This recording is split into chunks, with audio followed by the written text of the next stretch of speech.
Hello.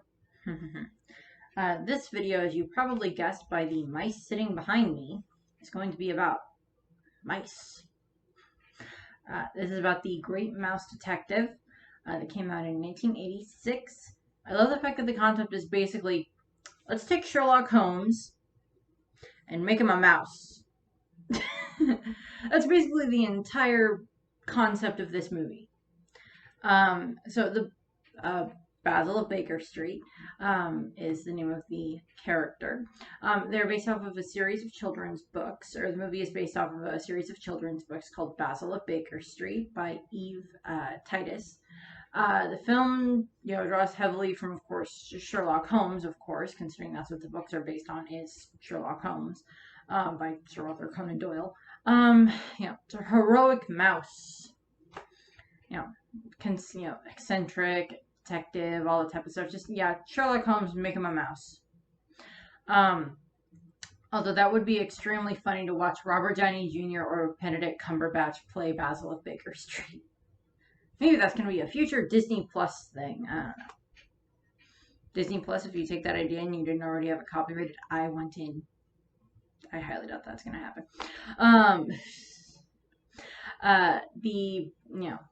Basil of Baker Street. The Baker Street comes from the fact that Sherlock Holmes lives on Baker Street. The name Basil, Eve Titus took the name from, or Eve Titus took the name from Basil Rathbone, who played Sherlock Holmes in the film the Red-Headed League.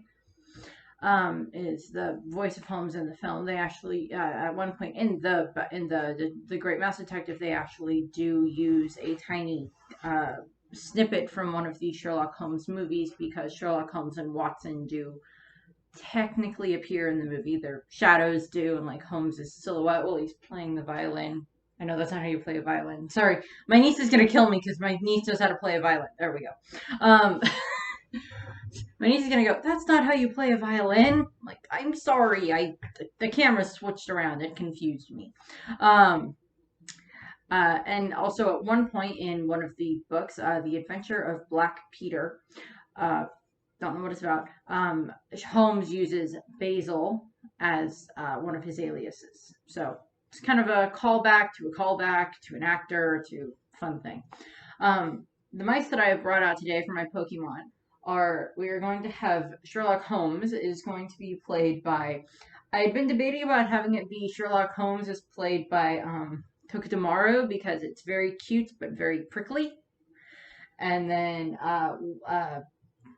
David Q. Dawson, Dr. David Q. Dawson, who is, of course, the reference to Watson, is going to be the Alola Raichu. But I'm like, I can switch those around, but I'll go with that one. And then Olivia, who's the little girl mouse that they end up having to help throughout the course of the movie, is Pichu, of course. And then Professor Ratigan, who's supposed to be a spoof of Professor Moriarty, is played by Morpeko. It's represented by Morpeko because he can turn on a dime. The bunny in the background has no bearing on the actual movie. I just got another bunny and it doesn't fit up there, so we'll see where the bunny goes after a little while. I might get something and put it over there, or it might end up over here. I don't know yet. We'll see. But the bunnies are multiplying. Okay, so premise of the movie, as I said, it's Basil Baker Street, based off of Sherlock Holmes. It takes place in London, 1987. Sorry, 1897. The movie takes place before the movie was actually made, because reasons, and never mind. 1897. Ugh. We have Olivia Flavisham.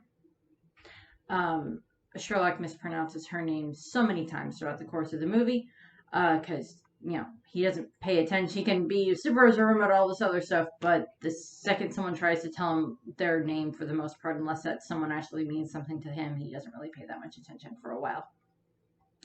Um, but the movie is actually told through the eyes of Dr. David Q. Dawson. But first, we get a scene where we are introduced to Olivia Flavisham and her father, Mr. Flavisham.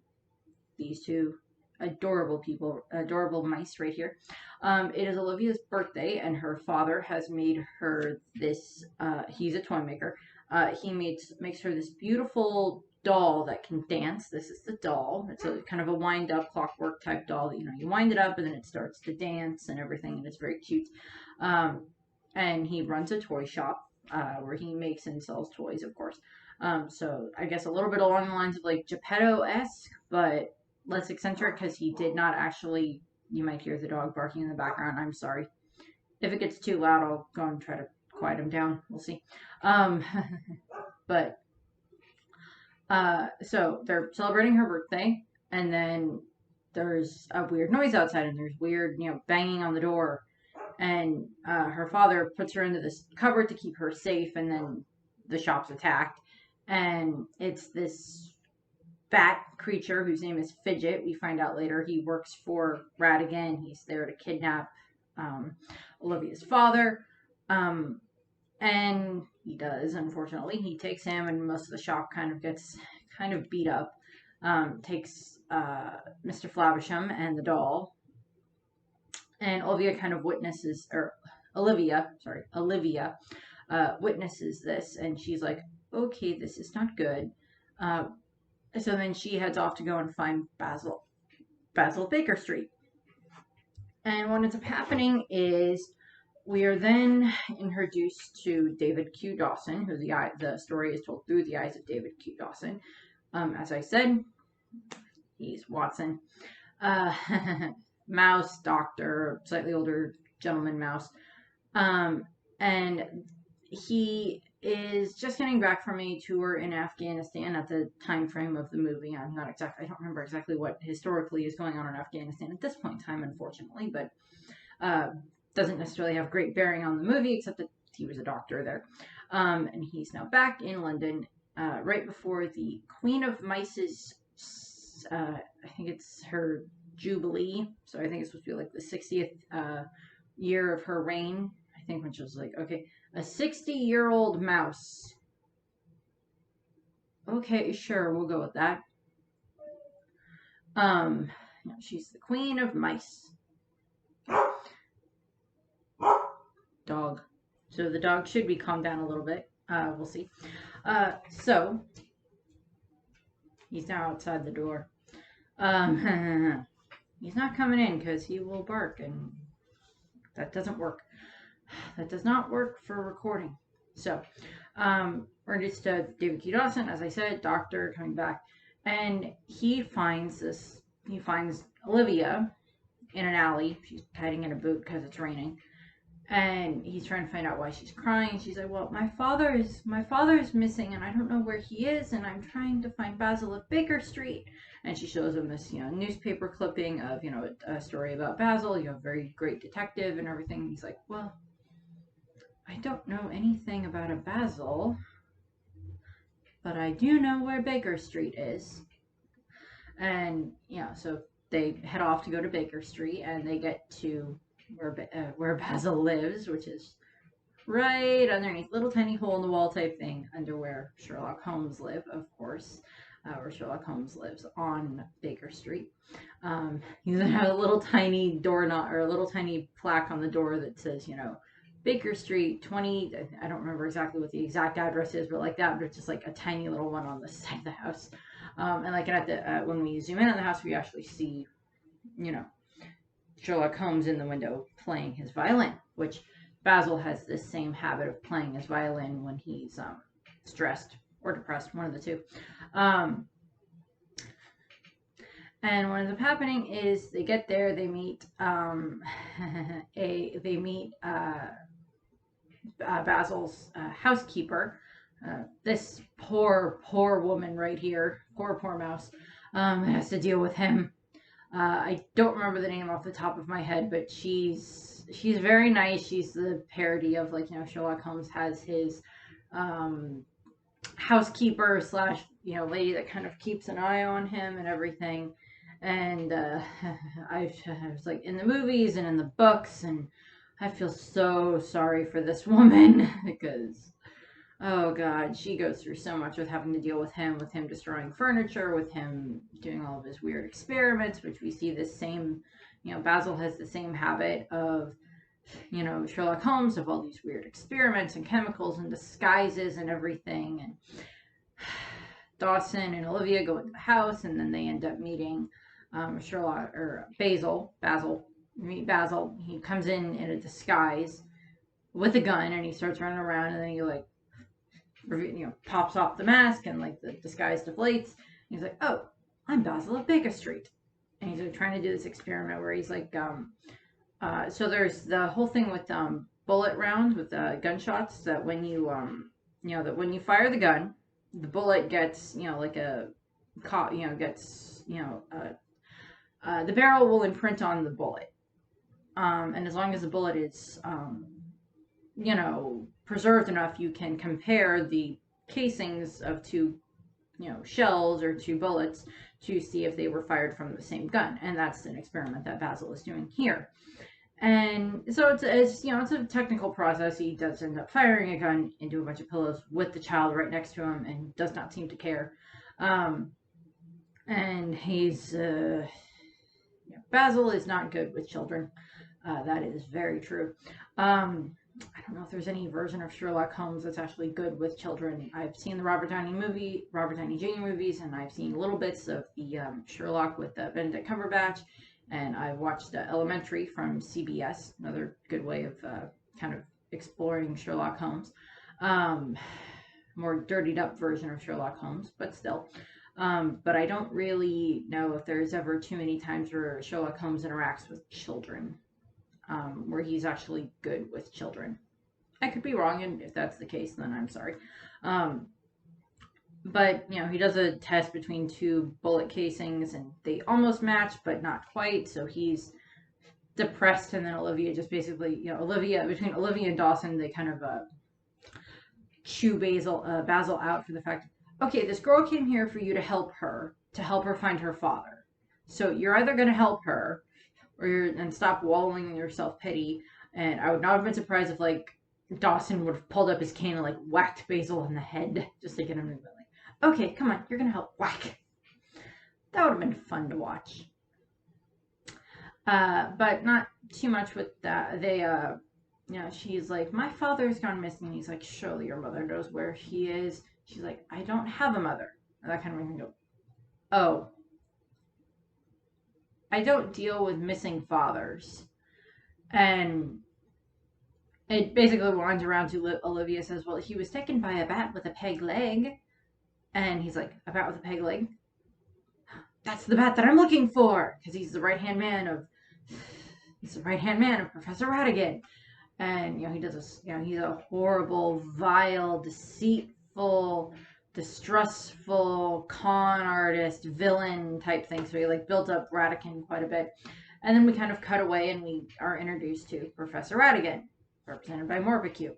And as you can guess, Ratigan is not actually a mouse. He is a rat. He does not like it when someone calls him a rat. And we're introduced to him and a bunch of his henchmen, and they're just, we're introduced to him, and he has Olivia's father trapped, and he's making Mr. Flavisham build what appears to be a clockwork kind of gear-ish type robot. Keeps saying it has to be done by tomorrow night, or whatever the case may be. And if not, then I'll find your daughter. And he has the little dancing doll in his hand. I'll find your daughter and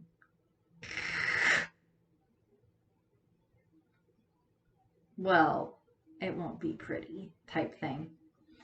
And, Flavisham is kind of refusing, but then he threatens Olivia, and he's like, fine, I'll do it.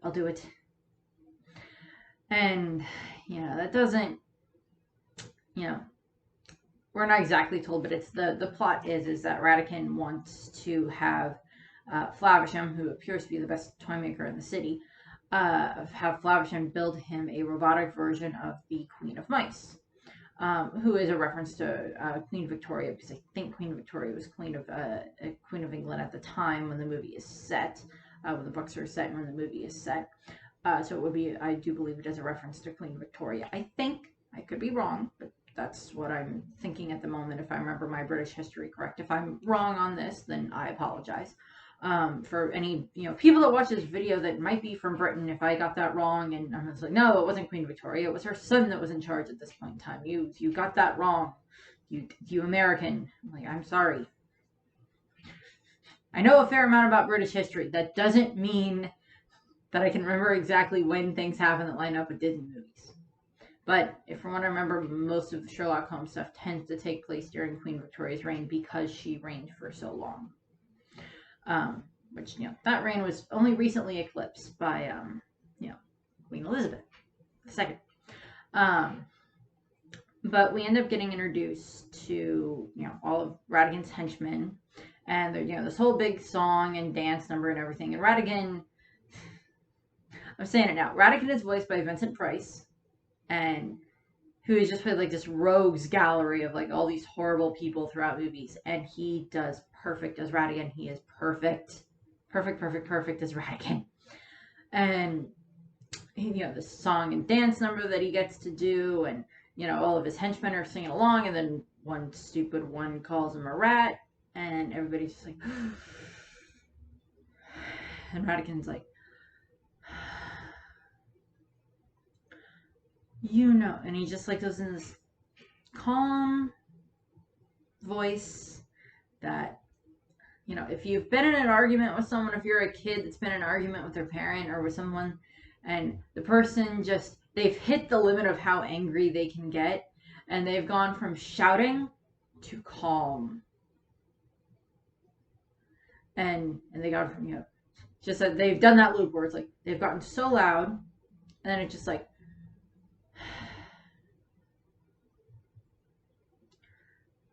you realize the mistake you just made, right? And you just like this, where they go calm, you're just like, oh, frick, what did I do? And the mice are drunk. This mouse particularly is drunk. And Ratigan's like, nobody calls me a rat. And he rings this little bell, and out comes this big fat cat named Felicia.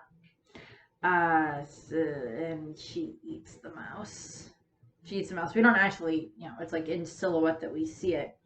And Ratigan is actually rather a very dark Disney villain, because throughout the course of Disney, there's been other villains. It's like the Wicked Queen, or the Evil Queen, and Snow White didn't actually manage to kill Snow White. She didn't actually manage to kill anyone. We're not 100% sure what happened to that huntsman, but in Snow White itself, she didn't kill anyone. The stepmother didn't kill anyone. Monstro technically didn't kill Geppetto, but in Disney history, to this point, I think there's only been 2 Disney villains that have actually killed children. I'm sure Jafar has killed someone. We actually see Jafar basically be the reason that someone dies. Pretty sure Ursula has probably caused someone to die. Cruella de Vil was willing to skin puppies. Maleficent cursed a baby. But, Ratigan and it's not Shere Khan. It's Shanu from Mulan. Those this is like trivia that goes with the movie, but with Ratigan, Shanu and Ratigan are the only 2 Disney villains to, in canon, kill children. Because Shanu, of course, he attacks the village in Mulan, and he kills, the little girl whose doll they had found that led into the village. So that's that. And he probably killed quite a few other children that were in that village, but he definitely killed that little girl. And Ratigan mentions quite a few different crimes that he's managed to pull off over the years. And Basil is kind of his, they're arch enemies, the Holmes Moriarty type thing. And what ends up happening is there's actually a deleted line from the song that was along the lines of, he mentions this, I think it was this tower bridge job or something like that, where And this is extremely dark for a Disney movie that I'm actually rather glad they didn't leave it in there. The Black Cauldron with the weird zombie things and the sacrifices and such got rather dark too, but I'm kind of glad they didn't do this, didn't leave this in. But the behind the scenes bit explains that the Tower Bridge job, because during his song he mentions all these things, steals crown jewels and stuff like that. Tower Bridge job. He had thrown a bunch of mice into the river, and his men were supposed to shoot any mice that went in to try to save them, and if the mice came up for air, they were supposed to try to shoot them. So yeah, that's pretty dark. That goes on the level of terrorism right there. And how the frick have you not caught this guy yet? Because just, oh god, reasons. But so we're shown how evil Ratigan is, and he has this line of, "I love being nasty," and he does. And then we cut back to Basil Baker Street and Olivia and Dr. Dawson, and they're like, "Okay, so we're gonna go and find your father and such." And Fidget tries to get into tries to break into Basil's house and tries to grab Olivia, but that doesn't work. They chase him off, and then they're introduced to Basil's Basset Hound, who's actually Sherlock Holmes's pet Basset Hound, Toby. That Basil has trained. This is actually a little bit where we go into the Sherlock Holmes's part of the house, and we actually do get silhouettes of him and Watson talking, and they use some audio from one of the Sherlock Holmes movies. This would have been one of the very, very old ones that they used in it. And they get Toby, and Toby leads them to a toy store nearby, and where we find Fidget, who's been taking all of these soldiers' uniforms from these clockwork dolls and toys and such, and big fight ensues, and big fight ensues, and Olivia gets captured, and Fidget captures her, and Dawson and Basil are unfortunately kind of waylaid. They're unfortunately they get a little bit guffed up in the fight, unfortunately. And what ends up happening is they find this list that Fidget had dropped, and Basil ends up using all this information on the list, what the list is made out of, what the paper's made out of, what what's on the list. It's like a whole bunch of stuff that Ratigan sent Fidget to get. All the stuff that's on the list, all this other stuff. And he does these experiments to try to figure out. It's like, okay, so the paper was here, here, and here, and it can only made, and it's like this whole bit of brilliant versions from Basil of okay, so it has this on it, this on it, this on it, and it's covered in this. So that means it can only be from, he's on a map, here. And it's, the whole thing of Sherlock Holmes knows London and chemistry and everything so well that he can pinpoint an exact location. It's it comes from this bar right here by the docks. And that's where Dawson and Basil head in disguise. But first we cut to Ratigan reuniting Olivia and her father, and unfortunately Ratigan now can very much carry out his threat of, if you don't get your, machine up and working in time, Mr. Flavisham, your daughter will be eaten by my cats.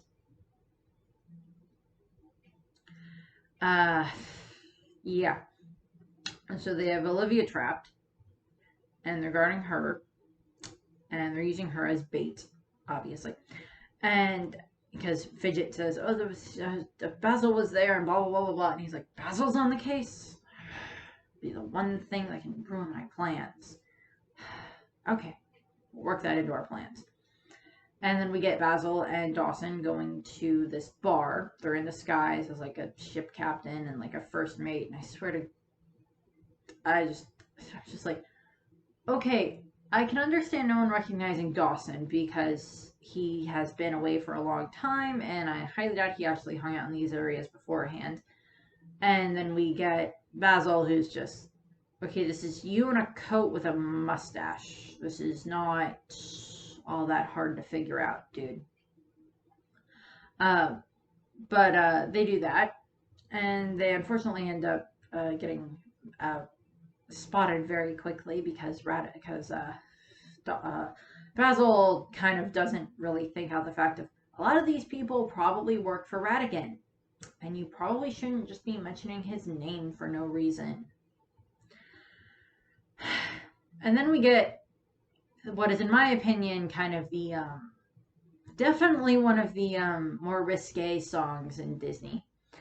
Since they're at a bar, there is kind of a performance stage that's going on. The first performance is like an octopus squid thing that's juggling, and then we get this lady come on, this lady mouse, and she just, modestly dressed, and then she's singing and about, let me make you happy. Yeah. And then come out dancing girls in much more skimpy outfits, and she rips off her skirt, and she's got feathers and dancing, and oh god, it's one of the more.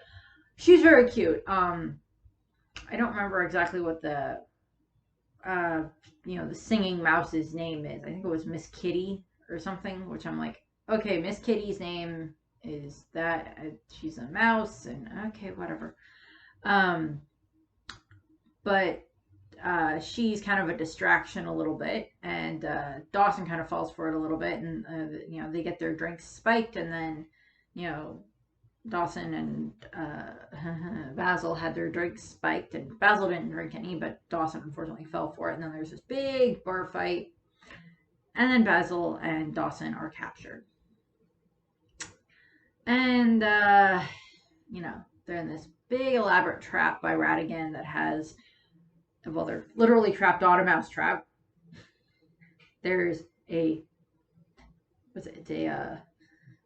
crossbow pointed at him, a gun pointed at them, an axe pointed at them, and an anvil ready to drop on them. All set up on this kind of a Rube Goldberg type machine. Good. That is designed to, drop, it's designed to shoot, snap, ping, chop, splat on them at, all at the same time to ensure that they are dead. And Ratigan kind of demoralizes Basil by saying, "You're 15 minutes late. Little trouble with the chemistry set." And just kind of patronizing him, and it kind of very much frazzles Basil. Very much kind of wrecks his spirit, which, is not really a good thing, because it makes Basil very sad. And, they have Olivia, they have him and Dawson. They take Olivia to keep as a hostage, or no, they leave Olivia there. They take her father and the machine with them to keep as a hostage, to make sure that the machine will work and everything for what he wants to do, because Basil's plan is the machine is supposed to look like the Queen of Mice, and I think I mentioned this earlier, but I didn't quite finish the statement, sorry. He wants to replace the Queen of Mice with this robot, and then have the robot pronounce him basically as king of all mousedom. So I'm like, I'm pretty sure that's not gonna work. But, credit to him, he's got a very elaborate plan set up. But Basil, they head off, or Ratigan and his men and the robot and everything kind of go off with Flavisham. And Dawson ends up having to kind of snap Basil out of his depression. And that ends up working. And Basil ends up, it's like, okay, oh, and it's like it snaps him out of it, and he's like, oh, well, how are we gonna get out of this? And Dawson's just like, well, he's like, the way that he snaps Basil out of it, he's like, well, why don't we just set the trap off now instead? And Basil's like, trap off now? Set the trap off now. And he like times it out perfectly with, the second, this thing happens, we spring the trap and this happens and all this stuff, and then we're free, and like, and it's just like ding, ding, ding, ding, ding, ding, ding, ding, ding, and they're free. And Olivia's safe, and they're all standing there, and they get their picture taken because Radigan had set up a camera to take a picture of them when they died, because Radigan has issues. And then they, so they're all safe. And then they head to Buckingham Palace, where Radigan has swapped out the real Queen of Mice with the robot, and he's had the robot make the announcement that he is now going to be the king of all Mousedom, and the Queen's consort and everything. And this is what Radigan looked like. Man doesn't have good fashion sense sometimes. Although admittedly, I mean, if you're, if you've kind of gotten to the point where it doesn't look like your plans are going to be messed with anymore, and you kind of got what you wanted, I mean, I wouldn't blame him for necessarily doing that, for dressing up a little bit. But they get to Buckingham, so they're doing that, and he's reading off this whole long list of, all these new taxes and all these new laws and everything that are just supposed to make him even richer by, taxing the elderly, the infirmed, the children, other people like that. And we end up seeing that Basil and the others got there just in time. Toby helped them get to Buckingham Palace in time, and they saved the Queen from being eaten by Felicia. And they, reveal that Radigan was lying and that it was a, robot the whole time and everything. And then we get this great chase sequence, which, in my opinion, is one of my favorite chase sequences in all of Disney. Because it involves two kind of hot air balloons, the tower, the Big Ben, the clock tower, and fighting inside the clock tower. Which, okay, you already have my attention. So this is actually one of the first CGI. I think it's actually the first CGI that they've used in Disney, and they use it at, I think so. I know there's a shot in Little Mermaid that is like, it's when Ariel's running down the stairs, and the stairs are CGI, but she's she was drawn, but the stairs are CGI. But the inside of all of Big Ben is CGI. Which, of course, CGI is, of course, computer-generated image. If you don't know that, that's what that is. And what ends up happening is Radigan has Olivia as his hostage, and then they end up, they have him and Fidget are trying to escape, and then, Olivia's like, Basil will stop you. You're horrible and awful and everything, and Basil will find a way to stop you, because she has so much faith in Basil and everything, because she's seen him do some pretty cool things. So I don't blame her for having faith in Basil. And Radigan, of course, does not like this. And most everybody gets their comeuppance in this movie, because Felicia ends up getting chased by Toby, and then jumps over a fence and actually into the Royal Guard dogs, where it's like out of the frying pan into the fire. Radigan tossed Fidget out of the lighter than aircraft thing that he had, that results in Fidget falling. And a lot of the mice and everything that was working with Radigan get captured by the actual guard mice, because he had swapped out his henchmen for the guard mice, or swapped out the guard mice for his henchmen to get into the Queen's chamber. And credit to the Queen on this, to the Mouse Queen on this. Fidget is kind of the one that delivers the package, and I mean, this is kind of goes along the lines of with, a lot of royalty, sometimes you think, I mean, like in the past, royalty didn't necessarily pay a whole lot of attention to their servants, minus kings that unfortunately sometimes, kind of fell in love with like their wives, ladies in waiting, or other servants. But nowadays it'd be a little bit more, thought of that maybe, the rulers might have a little bit more of a notice of like some of their staff and such like that. Some of them become close with their staff. They're very trusted. It just depends on certain things. And the Queen, the Mouse Queen, is like looking at Fidget when he like gives her this note about, oh, this package that arrived, or it's a present for you and everything. And she like looks at him and she's like, "Have you been with us long?" I'm like, okay, you should have followed your instincts there, uh, and maybe not done that. uh so it's like, okay, credit to her of at least maybe noticing that something might be wrong.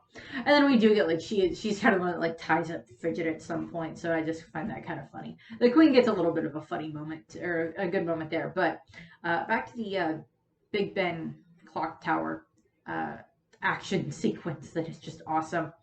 And what ends up happening is we get this moment because the hot air, balloon the balloon thing that Radigan had been using crashes into Big Ben, and then him and Basil and Olivia are inside of the clock tower. And the way that the sequence is done is all of the gears and all of the moving parts are all computer generated images. Basil, Radigan, and Olivia are 2D animated images that were placed over these. So that way they don't have to worry about having to draw all the moving clock pieces, because it's one thing to draw a still background that does not change, or that maybe you only have to like swap it out for like a different angle at some point for like the other side of the scene, or to swap it out for like a more damaged version of a background or something like that. But this is the inside of a clock tower that is a working clock tower that has gears turning and moving and chains going up and down and all of this stuff, that trying to draw that, hand draw that, or even doing it where you use like the Xerox process like they were using for a lot of this stuff by this point in time to do the transfer of the cells, would be so hard and so painstaking to make sure that all of that moved the way that you wanted it to. And the characters. So the fact that they use CGI for it, I have absolutely no problem for that. I love the sequence. It's one of my favorite chase sequences in Disney. And I mean, like, Disney doesn't necessarily have a huge number of chase sequences, but that's definitely one of my favorite ones. And what ends up happening is, of course, Basil and Radigan are fighting it out, and he's, Basil is, of course, trying to protect Olivia, so she doesn't get squished. She almost gets squished at one point around some gears. He, like, at one point, he grabs Radigan's cape and, like, shoves it into these, like, gears, and so Radigan's cape gets ripped, and, like, all throughout the sequence, Radigan's clothes start getting ripped off and everything, and becomes more and more kind of feral and distraught and everything, which is why I use Morpecue for his representation, because, Morpecue do the whole, oh, I'm so cute and so innocent, and like, I will kill you if you don't feed me, type thing.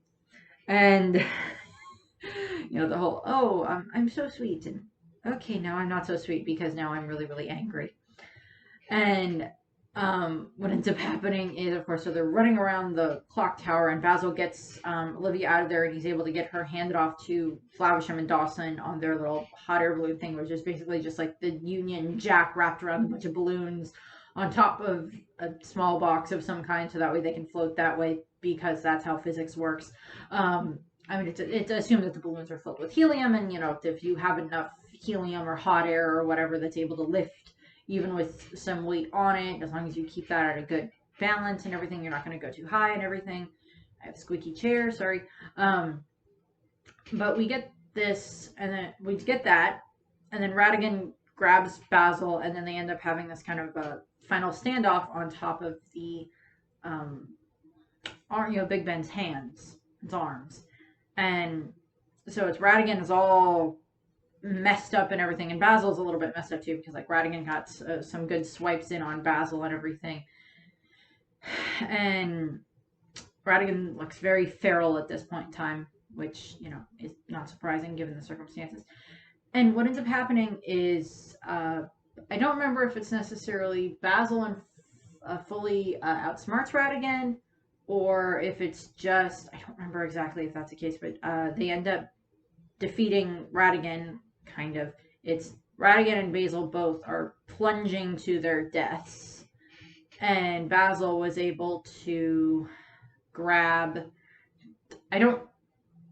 okay, so I'm trying to remember what happened. I think that I don't remember exactly. I literally watched this movie the other like a day and a half ago, and I'm like, okay, how did they get out of this? Because I don't remember exactly how Basil got out of this, but it involves a lot of luck.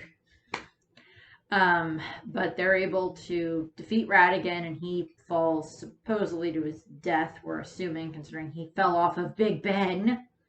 And, small amount, well, rat falling off of Big Ben probably is not going to survive once it hits the ground. But Basil, luck saves him. And he's, reunited with Olivia and Dawson and Mr. Flavisham. And, they're recognized by the Queen, and Olivia's safe, and her father's safe, and the bad guys are all taken care of. So it's, the whole, neat little wrapped up ending. And then we cut to where back to Basil's house, where they're saying goodbye to Olivia and her father. And, Olivia and her father head off after, hugging Basil and thanking him and thanking Dr. Dawson for saving her father. And they head off. But Basil still never gets her last name right. He calls her like Flavaham and Flabit and whatever else he calls her, but she's just like, yeah, whatever, fine, whatever. I kind of think it would be funny if, like, in the future, Olivia came back, and I'll get to that when I talk about what would have been a fun sequel, but to finish up the movie itself. And then we get this very well dressed lady mouse come in. Never get a name from her, and she's there to ask for help, and Basil, Dawson's like, oh yes, Basil can help you and everything. Dawson's getting ready to leave, and Basil's like, this is my assistant, my trusty assistant, Dr. Dawson, with whom I do all my cases. So that kind of, it's, the whole leading to now Dawson and him are a partnership, which is, Watson and Holmes are a partnership. Because sometimes I think Holmes understands that he sometimes needs someone to help balance him out, which is kind of a good way of putting it when it comes to, Sherlock Holmes in and of itself, and Basil needs that too. As I said, not really, that's kind of where the movie ends. I mean, there's a series of books that go along that the movie is, of course, based on. There's obviously changes between the books and the movie. I don't think that Ratigan is actually a rat in the movie or in the books, or he's not as rat-like. But let's see. Not really too much in regards to, the voices in the movie. As I said, Vincent Price is Ratigan. There's not really any of the other ones that I recognize as, characters or recognize for that. As I said, the clockwork scene is one of the very early uses of CGI in Disney, and they do a wonderful job with it. It is, unfortunately, the Black Cauldron, unfortunately, was a bit of a failure for Disney, but this one is kind of considered one of the unofficial where they start doing the Disney Renaissance. Which is referred to very much is Little Mermaid, which will not be the next one. The next one is Oliver and Company that I'll talk about, and then it'll be Little Mermaid.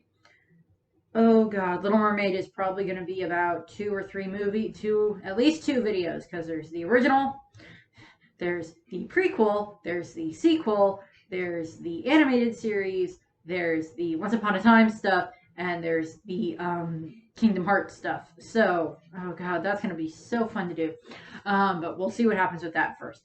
First we'll finish up this one in Oliver and Company, and then we'll see what I need to do about Little Mermaid. But the Great Mouse Detective is kind of one of the ones that seems to have started to bring back some of that confidence in Disney, which, is perfectly fine by me. And, there's not too much that goes along with it, unfortunately, for outside of Disney, or for outside of the actual movie. There is a House of Mouse cameo appearance. There's at least one where they have Dawson and Basil in it, and then there's another one which I've shown this picture before. It's Ratigan, and then there's also Bernard and Bianca, and then Jacques and Gus in there as well. They pop up in House of Mouse a little bit. One of the main kind of, I guess one of the main things that would be kind of a reference to that is in the animated series Darkwing Duck, which is let's take Batman and make him a duck, but a nicer guy, but a duck. So I'm like, okay, I liked Darkwing Duck. It was a fun show.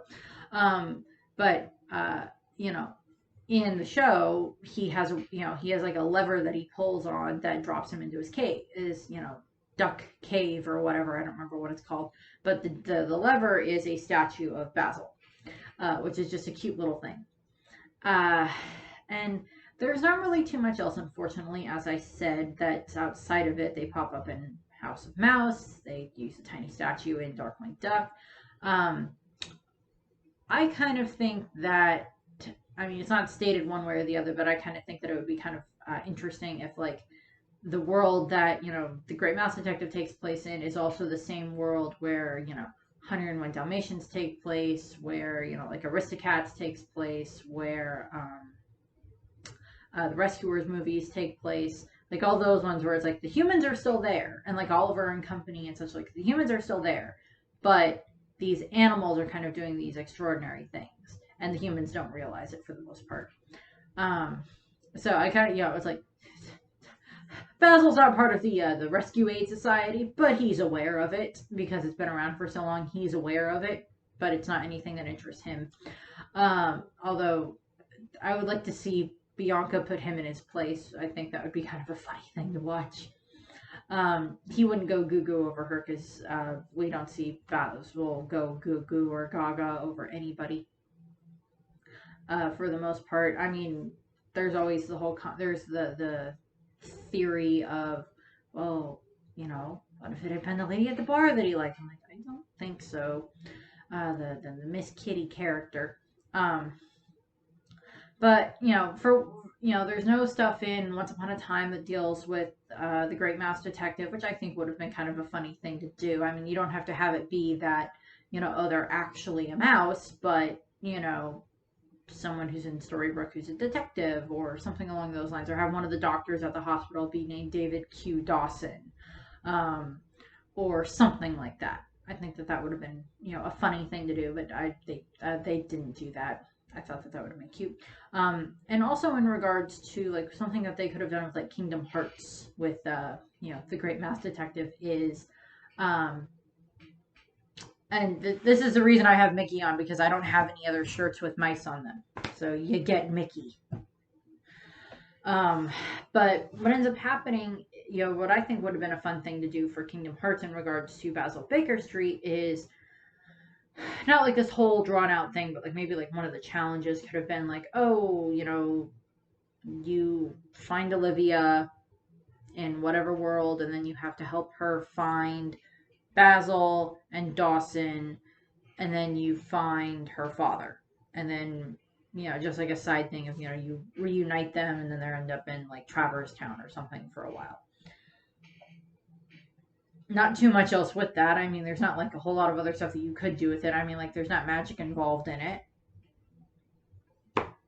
and so there wouldn't have really been much else that you could do with it. I mean, like the same thing with like the Rescuers or whatever. It was like they could have just made little cameos as like someone that you talk to, somewhere along the lines. What I thought would have been like a fun idea for like a sequel, and I don't exactly know. I haven't read the Basil Baker Street books. Maybe someday I will. But I think that would have been a cute sequel that they could have done is, since they were doing all those sequels for Disney movies in the 90s and in the late 90s and into the 2000s and such, a fun sequel that they could have done for like The Great Mouse Detective would have been, oh, it's a few years later and Olivia shows up and she's kind of, grown up a bit and she wants to, learn to be a detective like Dawson. And, learn to be a detective like Basil. And he takes her under his wing, and he has issues with this anyway because he's Basil of Baker Street based on Sherlock Holmes. He has issues with everything. But, we see that she's grown up. We see that she does want to help and everything. But they didn't do that, but I just thought that would have been like a cute thing that they could have done in regards to that. that's about it for what I have for this. As I said, the next one will be Oliver and Company, which is just an adorable movie. And then I get to start pulling my hair out over Little Mermaid and Aladdin and Beauty and the Beast and love the movies, but oh god, those videos are probably going to be like two-parters for some of them. With as much stuff that goes on in them. That's going to be fun. So you'll have to bear with me on those ones for a little bit. I'm recording this one a few weeks before Easter, but then it'll go up, a few weeks after. I mean, I might go up before Easter. I don't remember, but rabbit, bunny. Um, I've added 2 so far. We'll see how many more I decide to add before things are done. I hope you liked the video, and I hope you have a nice rest of your day. Bye. Oh, and thanks for watching. Yeah, bye. Just wait. Basil's smarter than you. He's going to put you in jail. He's not afraid of a big, old, ugly rat like you.